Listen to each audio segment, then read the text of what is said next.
Marcus Williams stood at his kitchen window with a cup of coffee getting cold in his hands. He was watching his son Daniel, who sat outside on the back patio in his wheelchair.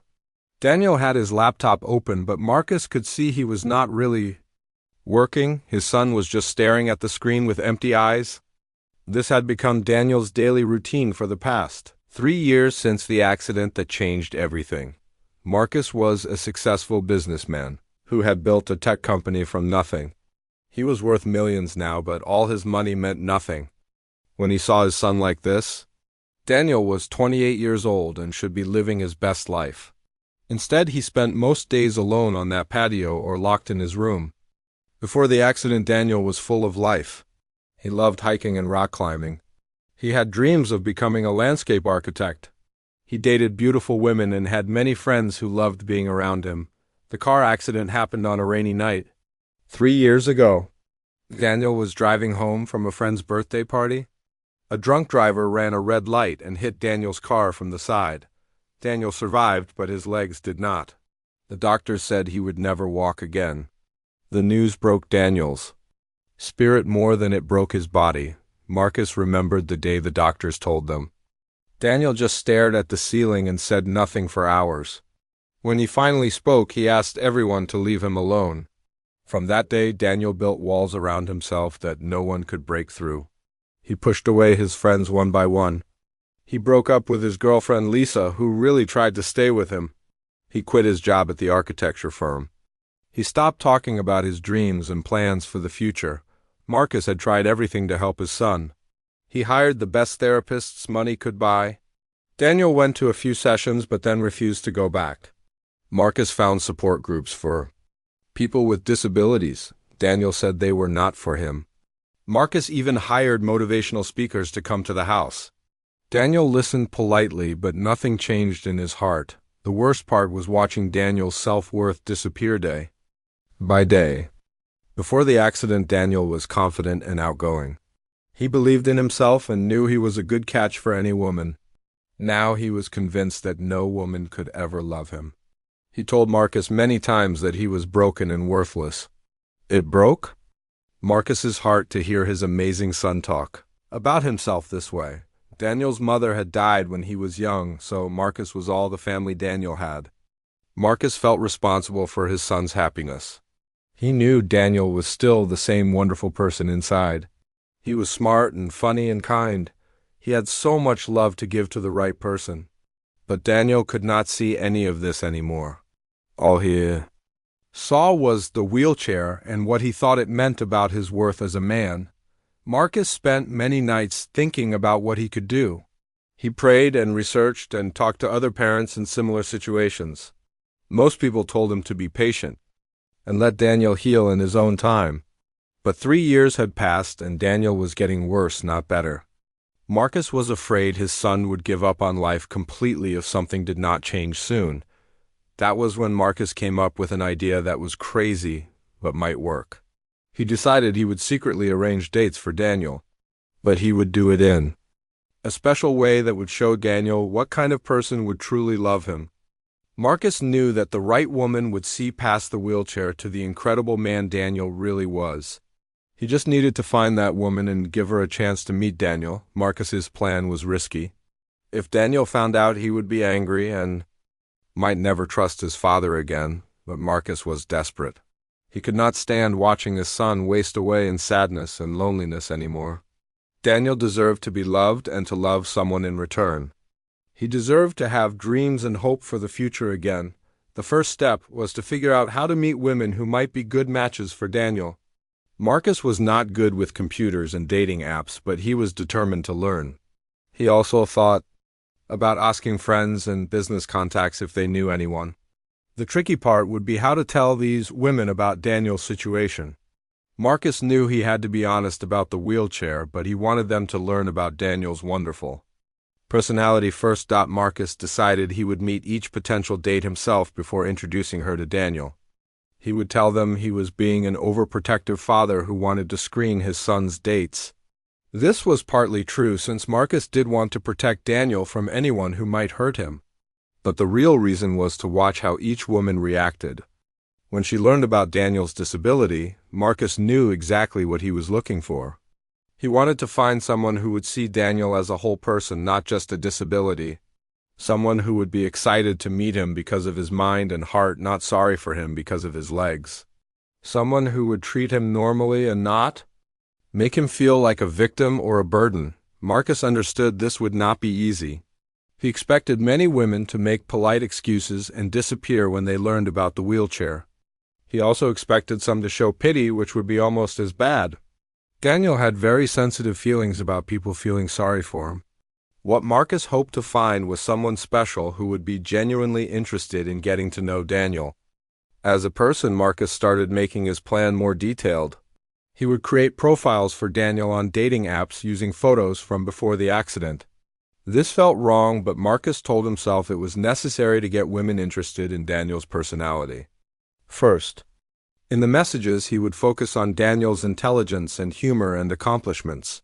He would not mention the wheelchair until he met each woman in person. Marcus chose a coffee shop near their house as the place where he would meet these potential dates. He would tell them he wanted to have coffee first before they met Daniel. During these meetings, he would casually bring up Daniel's situation and watch their reactions carefully. If a woman passed this test, then maybe she would be worth introducing to Daniel. The hardest part would be getting Daniel to agree to go on blind dates. Daniel had refused all of Marcus's suggestions about dating for 3 years. But Marcus had a new strategy. He would not tell Daniel these were setups. He would make up stories about running into old friends or business contacts who had daughters or nieces they wanted Daniel to meet. He would make it seem casual and unplanned. Marcus felt guilty about all the lies he would have to tell. But he reminded himself that he was doing this out of love. His son was drowning in sadness, and Marcus was throwing him a lifeline. If Daniel found someone to love who loved him back, then the lies would be worth it. If the plan failed, then at least Marcus would know he tried everything possible to help his son find happiness again. Marcus finished his cold coffee and watched Daniel close his laptop and wheel himself back into the house. Tonight, Marcus would start creating dating profiles for his son. Tomorrow, he would begin the search for the woman who would see Daniel the way his father saw him, as a man worthy of love and capable of great things. Marcus said a prayer that somewhere out there was a woman with a heart big enough to see past a wheelchair to the beautiful soul of his son. Marcus spent the next week learning how to use dating apps on his phone. He felt awkward creating a profile for Daniel, but he reminded himself this was for his son's happiness. He chose Daniel's best photos from 2 years before the accident. In the pictures, Daniel looked confident and handsome with his bright smile and kind eyes. Marcus wrote about Daniel's love for books and music and his dream of designing beautiful gardens. He mentioned Daniel's college degree and his work experience, but said nothing about the wheelchair. The first responses came quickly. Many women seemed interested in meeting Daniel. Marcus felt hopeful but also nervous about what would happen when they learned the truth. He started setting up coffee meetings with the most promising candidates. He told each woman that he was Daniel's father and wanted to meet them first because he was protective of his son. Most women thought this was sweet and agreed to meet Marcus. The first woman was named Jennifer. She was a lawyer in her 30s with perfect makeup and expensive clothes. Marcus met her at the coffee shop, and they talked about Daniel for 20 minutes. Jennifer seemed impressed by Daniel's education and career plans. Then Marcus carefully brought up the topic of Daniel's accident.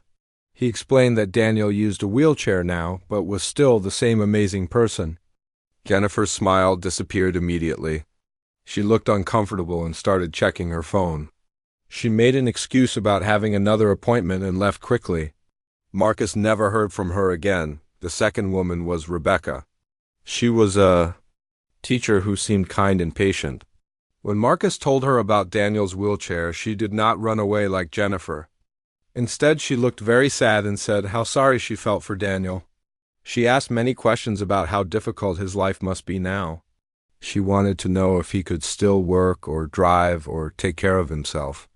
Rebecca seemed to think Daniel needed someone to feel sorry for him and take care of him like a child. Marcus knew Daniel would hate this reaction even more than Jennifer's rejection. Marcus met with 12 more women over the next month. The results were always disappointing. Some women made polite excuses and disappeared like Jennifer. Others showed too much pity like Rebecca. A few seemed interested only in Marcus's money and asked questions about his business instead of Daniel. One woman even suggested that Daniel might be better off with someone who was also disabled. Marcus left each meeting feeling more frustrated and worried. Daniel started asking questions about why Marcus was going out for coffee so often. Marcus made up stories about meeting business contacts and old friends. He felt guilty about lying, but he could not give up yet. Daniel deserved to find love, and Marcus was determined to help him even if it took 100 coffee meetings. Marcus was beginning to think his plan would never work. Maybe Daniel was right that no woman would want to be with him. Maybe Marcus was being foolish to think someone could see past the wheelchair. But then Marcus remembered Daniel as a little boy. Daniel never gave up on anything he wanted. He would practice piano for hours until he played a song perfectly. He would read every book about plants and gardens he could find. Daniel had always been determined and strong. Marcus decided he needed to be the same way for his son. Marcus expanded his search beyond dating apps. He asked friends and business partners if they knew any single women who might be good matches for Daniel. He was careful not to mention Daniel's disability at first. He wanted people to think about Daniel's personality and interests when they suggested someone. This approach led to a few more coffee meetings, but the results were the same. Women either rejected Daniel completely or wanted to pity him. After 6 weeks of failed meetings, Marcus was losing hope. He sat in the coffee shop one afternoon feeling defeated. He had met 23 women and none of them were right for Daniel. Maybe he should give up and accept that Daniel would be alone. Maybe trying to force love to happen was wrong. Marcus ordered another coffee and decided this would be his last attempt. Then Sarah Chun walked into the coffee shop. She was late for their meeting because she had stayed overtime at the hospital where she worked as a pediatric nurse. She apologized for being late and explained that one of her young patients had needed extra care. Sarah had kind eyes and a genuine smile. She was wearing simple clothes and no makeup, but she was naturally beautiful. When she talked about her work with sick children, her whole face lit up with passion and love. Marcus felt something different about Sarah right away. She asked thoughtful questions about Daniel's interests and hobbies. She wanted to know what made him laugh and what his dreams were. She did not ask about his job or Marcus's money.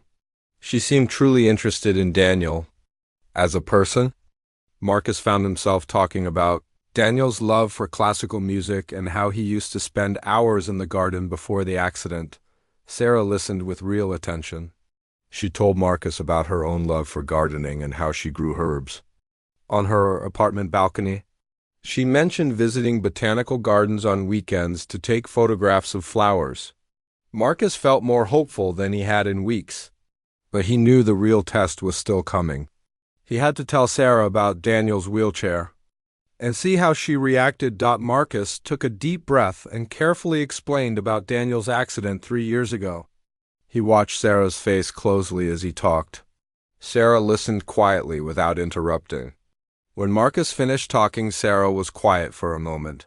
Then she asked if Daniel still loved gardens even though he could not work in them the same way. She wondered if he might enjoy visiting botanical gardens where the paths were smooth and easy for wheelchairs. She asked if Daniel liked flowers and what his favorites were. Marcus was amazed. Sarah had not shown pity or discomfort. She had not made excuses to leave. Instead, she was thinking about how to make Daniel happy. She was already planning a date that would work for someone in a wheelchair. Marcus told her that Daniel's favorite flowers were orchids. Sarah smiled and said she knew a beautiful orchid greenhouse at the botanical gardens that would be perfect for a first date. Marcus felt tears in his eyes. After meeting so many disappointing women, he had almost given up hope. But Sarah was different. She saw Daniel's wheelchair as just one fact about him, not the most important thing. She was more interested in his heart and mind than his legs. She wanted to share her interests with him and learn about his. This was exactly what Marcus had been looking for. Sarah agreed to meet Daniel the following Saturday at the botanical gardens.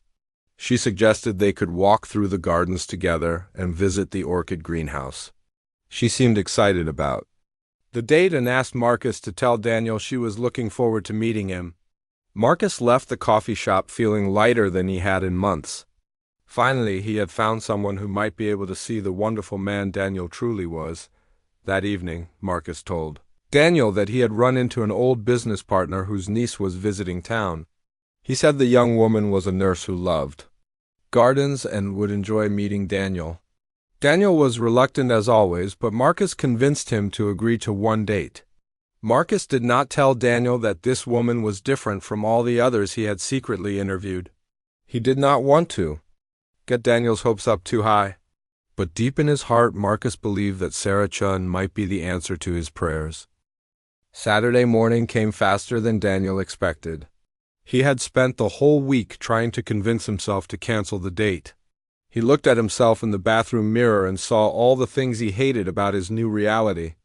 The wheelchair sat behind him like a constant reminder of everything he had lost.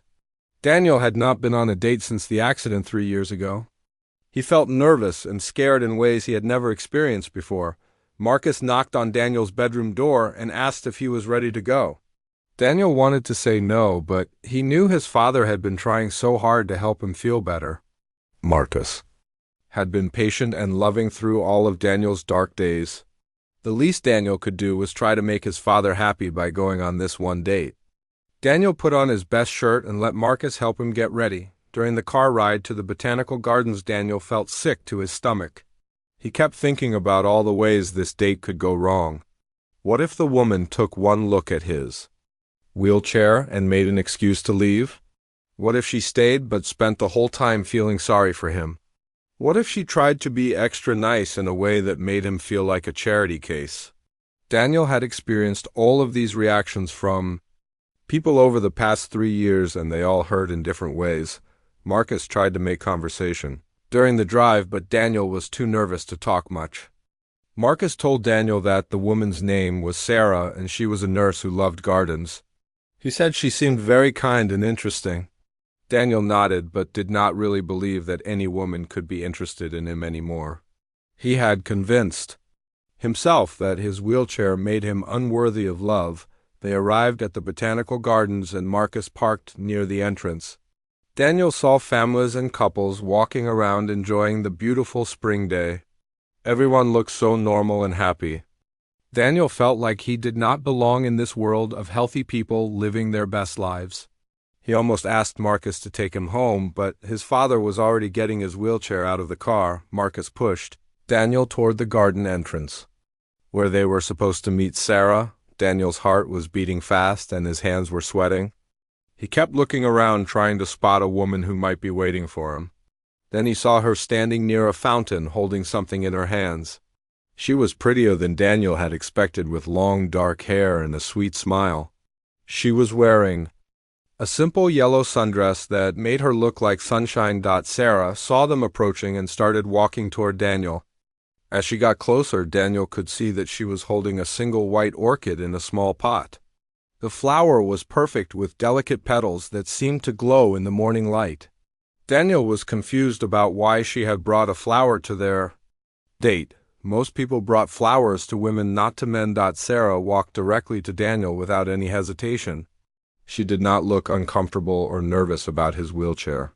Instead, she knelt down beside his chair so they were at the same eye level.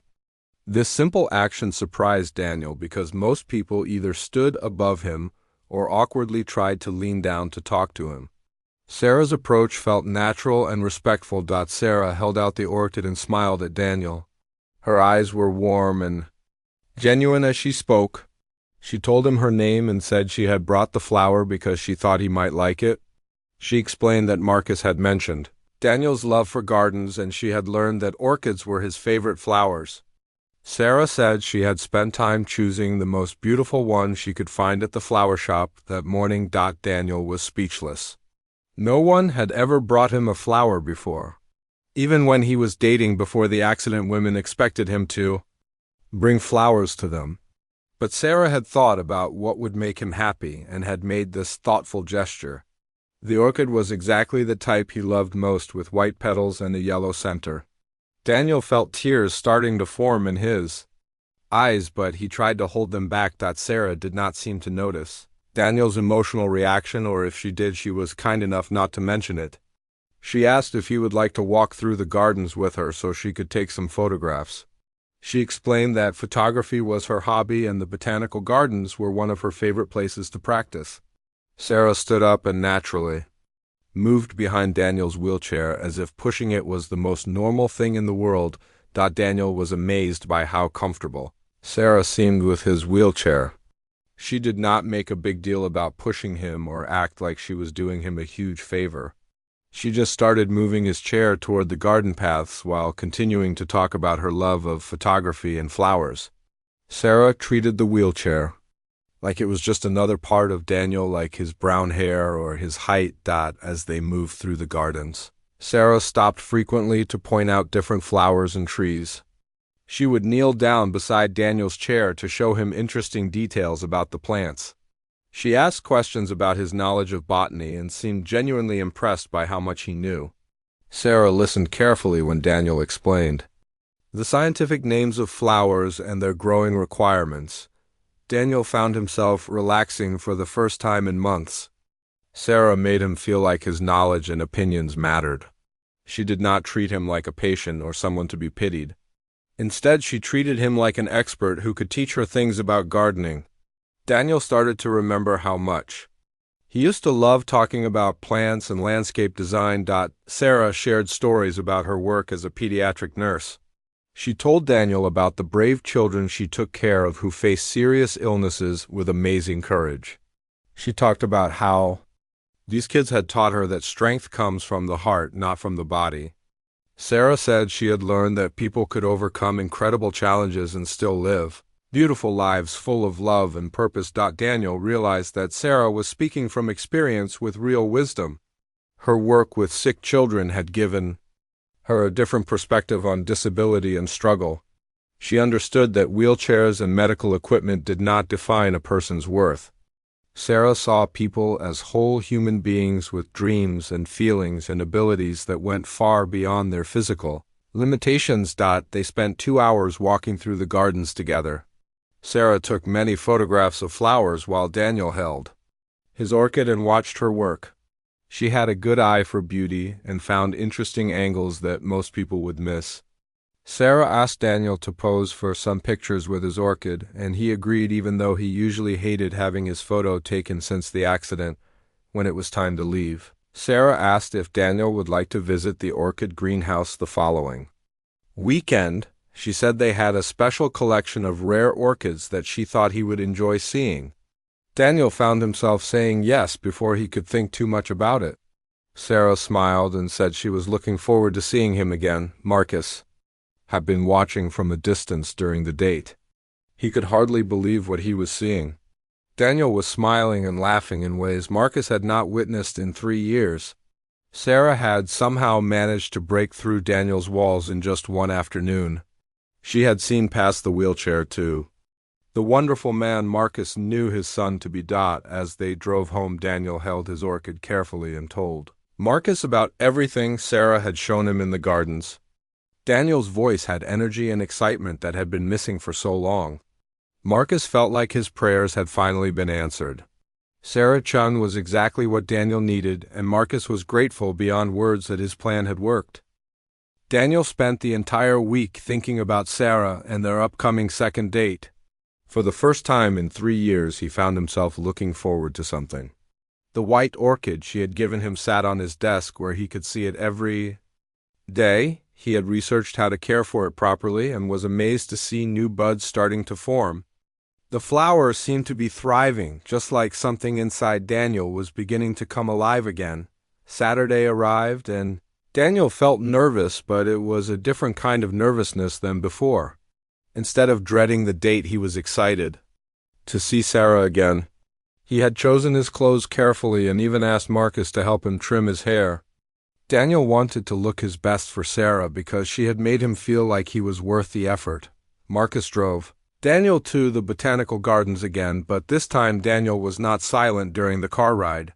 He talked about the orchid Sarah had given him and asked Marcus what he thought about different restaurants where he might take Sarah for dinner someday. Marcus smiled as he listened to his son making plans for the future. It had been so long since Daniel had talked about tomorrow, or next week, or next month. Sarah was waiting for Daniel at the entrance to the orchid greenhouse.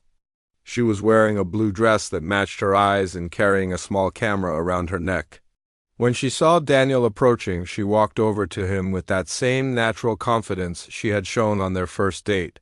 Sarah greeted Daniel with a warm hug that surprised him in the best possible way. She asked about his orchid and seemed genuinely happy to hear that it was doing well. The orchid greenhouse was like a magical world filled with hundreds of different varieties in every color imaginable. Sarah pushed Daniel's wheelchair slowly along the pathways so he could enjoy each display. She stopped whenever Daniel wanted to examine a particular flower more closely. Sarah would kneel beside his chair and they would study the intricate patterns and colors together. Daniel found himself sharing knowledge about orchids that he had not thought about in years. He explained how different species required different amounts of light and humidity. He told Sarah about the symbolism of orchids in various cultures and how they represented love and beauty and strength.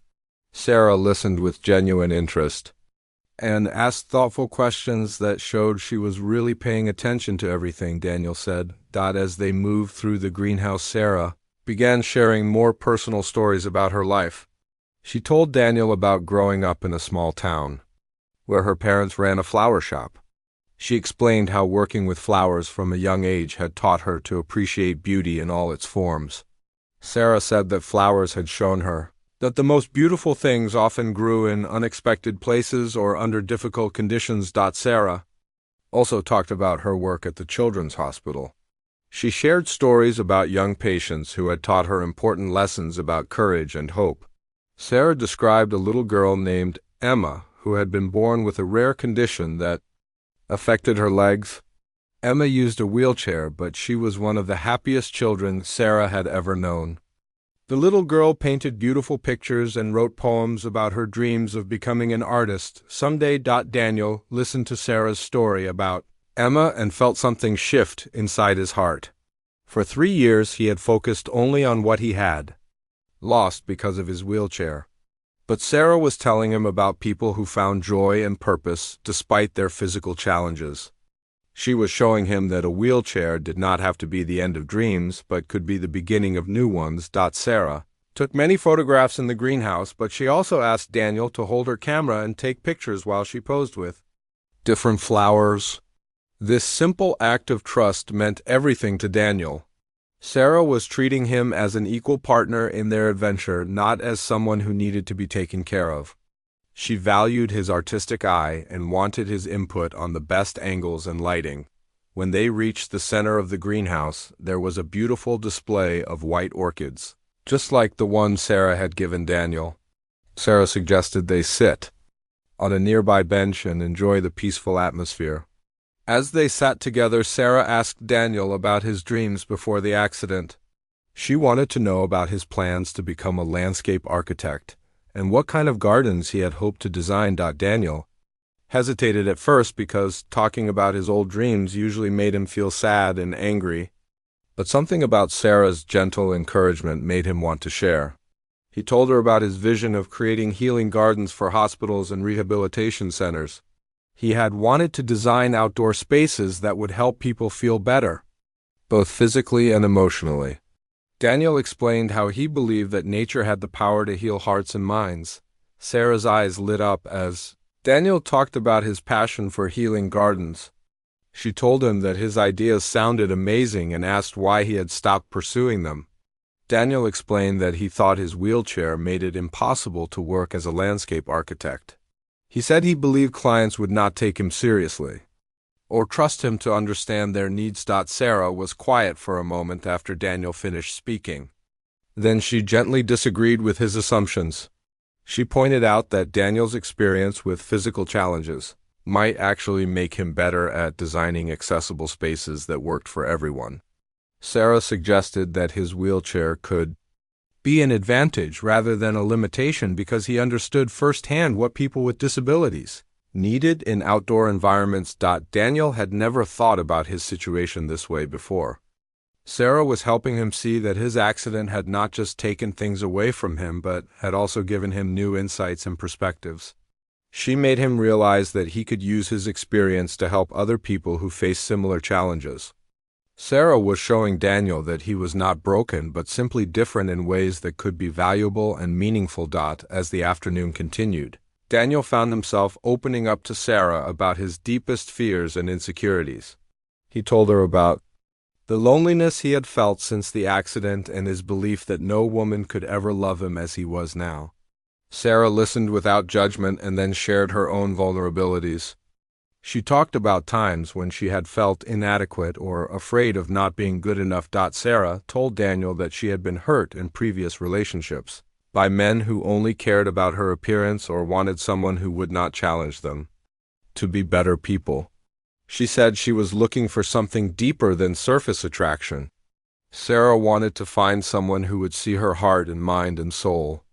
She wanted a partner who would grow with her and support her dreams while sharing his own. Daniel realized that Sarah was telling him she saw potential for something real between them. She was not just being kind to a disabled person out of pity. Sarah was genuinely interested in him as a man and as a possible romantic partner. This understanding hit Daniel like a lightning bolt and filled him with hope he had not felt in years. When it was time to leave the greenhouse, Sarah asked Daniel if he would like to have dinner with her the following week. She suggested a restaurant that she knew had good wheelchair accessibility and outdoor seating where they could enjoy the evening air. Daniel said yes immediately and felt his heart racing with excitement about their future together. As Marcus drove Daniel home that evening, Daniel could not stop talking about everything Sarah had said and done. He told his father about her encouragement regarding his landscape architecture dreams and her belief that his wheelchair could actually be an asset in his work. Daniel said he was thinking about researching adaptive design techniques and maybe even taking some online courses to update his skills. Marcus listened to his son with tears of joy in his eyes. Daniel was not just talking about Sarah anymore, but about rebuilding his entire life. Sarah had somehow managed to help Daniel see himself as Marcus had always seen him, as a capable and worthy man with so much to offer the world.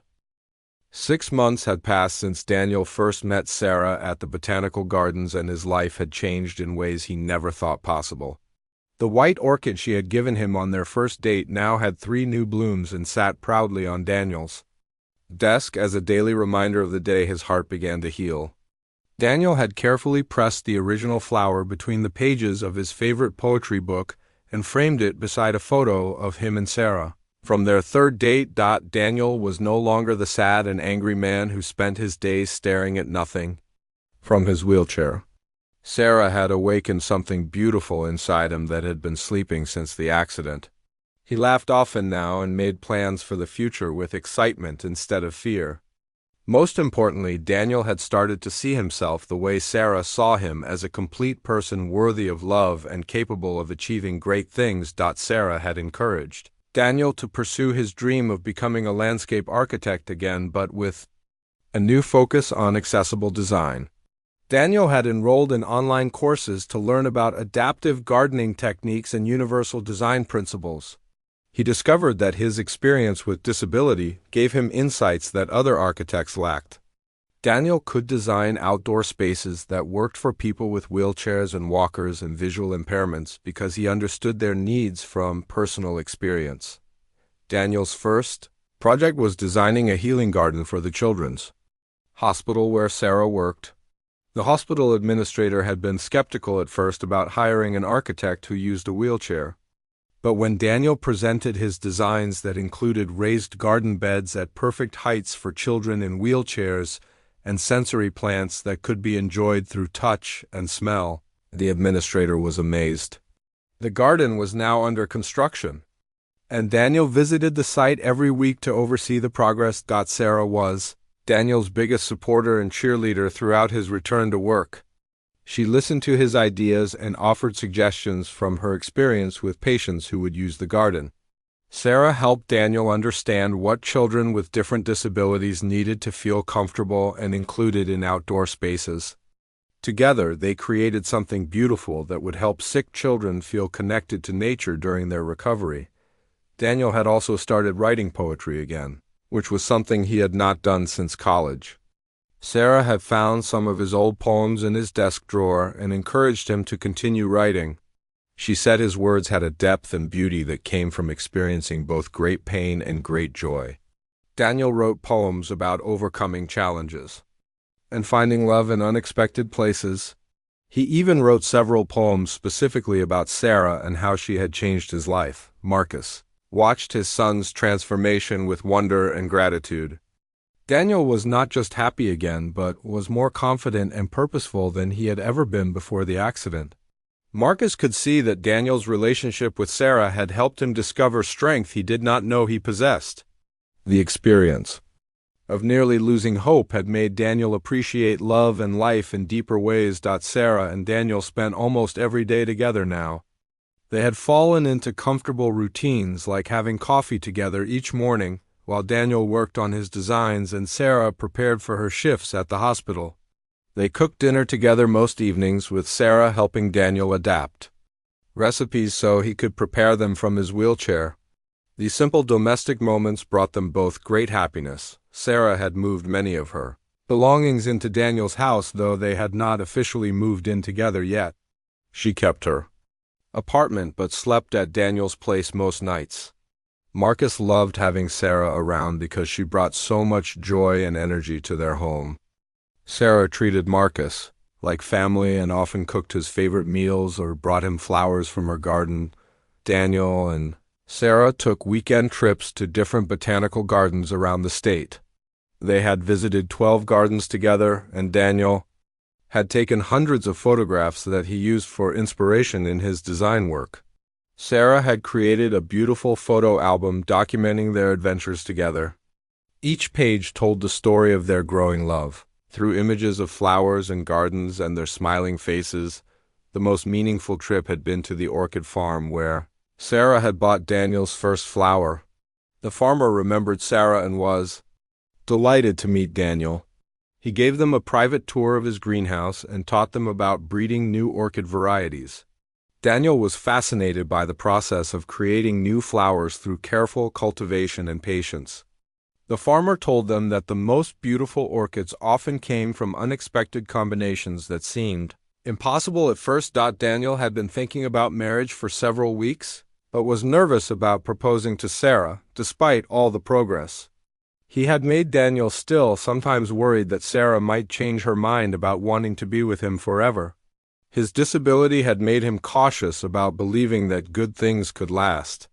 But Sarah had proven her love through hundreds of small actions, and Daniel knew in his heart that she would say yes. Marcus helped Daniel plan the perfect proposal. They decided to return to the botanical gardens where Daniel and Sarah had first met. Marcus arranged with the garden staff to have the orchid greenhouse decorated with white orchids just like the one Sarah had given Daniel.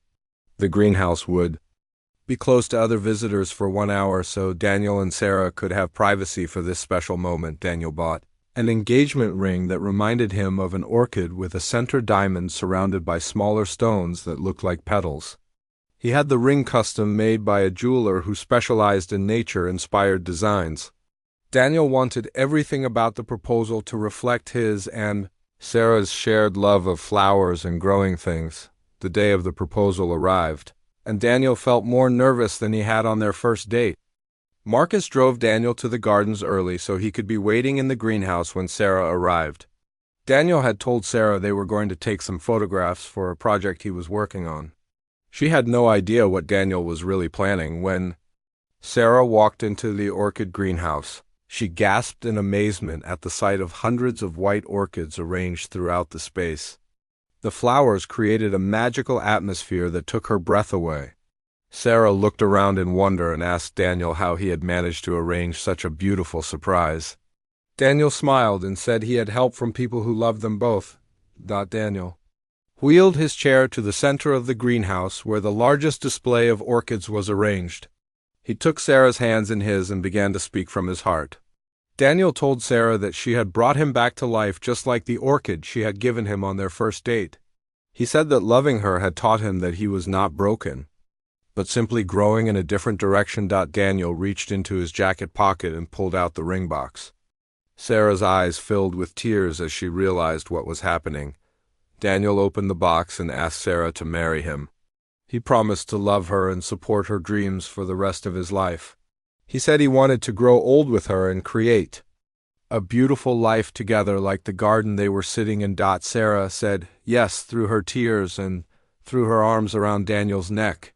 She told him that she had been hoping he would propose because she could not imagine her life without him. Sarah said that Daniel had taught her what real love looked like, and she wanted to be his wife more than anything in the world. Marcus had been watching from behind a pillar and came out to congratulate them both. The three of them hugged and cried together in the greenhouse surrounded by orchids and the sweet smell of love blooming. Daniel knew that this was just the beginning of the most beautiful chapter of his life.